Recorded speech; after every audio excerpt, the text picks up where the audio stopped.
Praise the Lord. கர்த்தருடைய பரிசுத்த நாமத்துக்கு மகிமை உண்டாவதாக. இந்த புதன்கிழமை காலையிலே உங்கள் யாவரையும் சந்திப்பதில் மிகுந்த சந்தோஷம். பரலோகத்தின் தேவனாகிய கர்த்தர் உங்களை அளவில்லாமல் ஆசீர்வதிப்பாராக. இந்த நாளுக்கென்று ஒரு வேதவசனத்தை தியானிப்போம். அது ஆதியாகமம் 9ஆம் அதிகாரம் 22ஆம் வசனம்.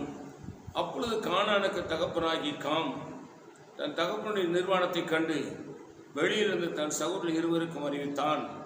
அப்பொழுது சேமும் யாபேத்தும் ஒரு வஸ்திரத்தை எடுத்து தங்கள் இருவரும் தோளின் மேலும் போட்டுக்கொண்டு பின்னிட்டு வந்து தங்கள் தகப்பனுடைய நிர்வாணத்தை மூடினார்கள். அப்படிங்க இங்கே சேம், காம், யாபேத் 3 பிள்ளைகள் நோவாவுக்கு இருந்தார்கள். அவன் ஒரு நாள் திராட்சரசம் பருகி அவன் ஆழ்ந்த நித்திரையில் இருக்கும்போது அவன் வஸ்திரம் விலகிவிட்டது.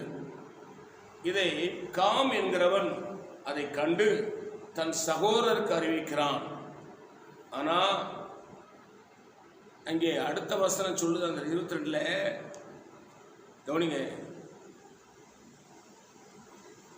சேம், யாபேத் இந்த 2 பேர் என்ன பண்ணாங்க, தங்கள் தோள் மேலே ஒரு வஸ்திரத்தை போட்டுக்கொண்டு தன் தகப்பனுடைய நிர்வாணத்தை மூடினார்கள். அல்லேலூயா. 3 பிள்ளைகளிலே ஒருவன் தன் தகப்பன் நிர்வாணத்தை மற்றவனுக்கு அறிவிக்கிறான். தன்னுடைய தகப்பனுடைய பலவீனங்களை சொல்லுகிறான்.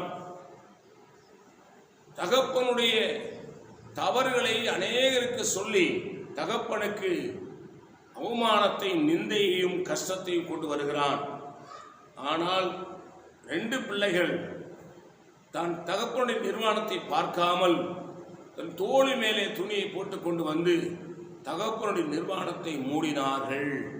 அல்லேலூயா. இந்த நாட்கள் நீங்களும் நானும் விளங்கிக் கொள்ள வேண்டும். நம்முடைய சரீர பிரகாரமாகிய தகப்பன்மார்கள் செய்கிற தவறுகளை பிள்ளைகள் ஒரு நாளும் சுட்டி காண்பிக்க கூடாது.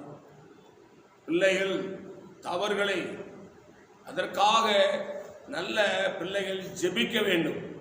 தகப்பனுடைய தவறை நீ அதை பண்ண, இதை பண்ண, நீங்கள் அப்படி பண்ணீங்க, இப்படி பண்ணீங்க, அதை சொன்னீங்க, இதை சொன்னீங்க என்று சொல்லி, எப்படி நோவாவின் குமாரர்கள் தங்கள் நிர்வாணத்தை பிள்ளைகளிடத்தில் மற்ற சகோதரத்தில் சொன்னானோ காம், அதே போல நாம் சீர்கட்ட பிள்ளைகளாக இருக்கக்கூடாது. ஏனென்று கேட்டால் வேதம் சொல்லுகிறது, காம் அவன் கானானுக்களே அவன் சபிக்கப்பட்டவன் என்று எழுதியிருக்கிறது. சேம், யாபேத் 2 பேரையும் ஆசீர்வதிக்கிறான் நோவா. ஆகவே இந்த காலங்களை நீங்கள் விலகிக் கொள்ள வேண்டும். நம்முடைய தாய் தகப்பன்மார்களை குற்றம் சாட்டுகிற பிள்ளைகளாக இருக்கக்கூடாது. தாய் தகப்பன்மாரிடத்தில் பலவீனங்கள் இருக்கும், சுகவீனங்கள் இருக்கும், பலவிதமான நெருக்கத்திலே கஷ்டத்தில் இருப்பார்கள். அவர் நமக்கு செய்த நன்மைகளை மட்டும் பார்க்கணும், அவருடைய தவறுகளை சுட்டி காண்பிக்க கூடாது. அதே போல சபையில் இருக்கிற விசுவாசிகள் ஊழியக்காரனுடைய பலவீனங்களை பார்க்கக்கூடாது. ஊழியக்காரன் நம்முடைய தண்டிக்கும் போது, அதை கண்டிக்கும் போது அதை சந்தோஷமாக ஏற்றுக்கொள்ளும். ஊழியக்காரர் அதை பண்றார், இதை பண்றாருன்னு சொல்லி நீ ஊழியக்காரரை குற்றம் சொல்லி கொண்டு இருப்பாயனால் காமை போல சபிக்கப்பட்ட நிலை வந்துவிடும்.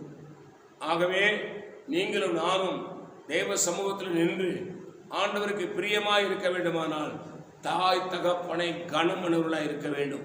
வசனம் சொல்லுது, நீ நன்றாக இருப்பதற்கும் பூமியிலே நெடுநாள் இருப்பதற்கும் உன் தாயையும் உன் தகப்பனையும் கனமனுவாயாக என்று எழுதப்பட்டிருக்கிறது. குற்றம் சாட்டுவாயாக என்று எழுதப்படவில்லை, குறை சொல்வாயாக என்று எழுதப்படவில்லை. தாய் தகப்பனுடைய பலவீனங்களை மற்றவர்கள் சொல்லி தாய் தகப்பனை கேவலப்படுத்தி கனவீனம் பண்ணுவதற்காக ஆண்டவர் சொல்லவில்லை. ஜாக்கிரதையா இருக்கணும், இல்லை என்றால் சாபம் தலைமையில் வந்துவிடும். ஆகவே இந்த வசனத்தின்படி நாம் மனம் திரும்ப வேண்டிய இடத்தில் இருக்கிறோம். இதை கேட்டுக்கொண்டிருக்கிற சகோதரா, சகோதரியே, உன் தகப்பனுக்கு, உன் தாய்க்கு, உன் சபையினுடைய போதகருக்கு, உன் சபையினுடைய பாஸ்டர்மாவுக்கு நீ எந்த அளவுக்கு உண்மையாக இருக்கிறார்? சபையை பற்றியும் ஊழியங்களை பற்றியும் ஊழியக்காரரை பற்றியும் கேவலமாய் வெளியிலே பேசி சாபத்துக்குள்ள இருக்கிறாயா? நீ ஆசீர்வதிக்கப்படாமல் சபிக்கப்பட்டவனாய் காமை போல இருக்கிறாயா? கர்த்தரோடு பேசுகிறார். மனம் திரும்பி கர்த்தர் உன்னை ஆசீர்வதிப்பார். ஊழியத்தையும் ஊழியக்காரனையும் அவமானமாய் பேசி எல்லாரிடத்திலும் தூற்றி திரிந்து சபிக்கப்பட்ட நிலையில் இருக்கிறார்.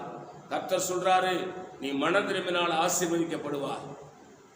சேம் காமை போல நீ காண, சேம் யாபேத்தை போல இருக்கணும். காமை போல தகப்பனுக்கு விரோதமான காரியங்களை செய்யக்கூடாது என்பதை நீ இந்த தினத்தில் விளங்கிக்கொள். கர்த்தர் உன்னோடு பேசுகிறார். நான் உனக்காக ஜெபிக்கிறேன்.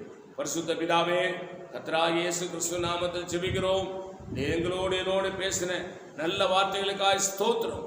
இயேசு நாமத்தில் வேண்டிக் கொள்கிறோம் பிதாவே. ஆமென். God bless you.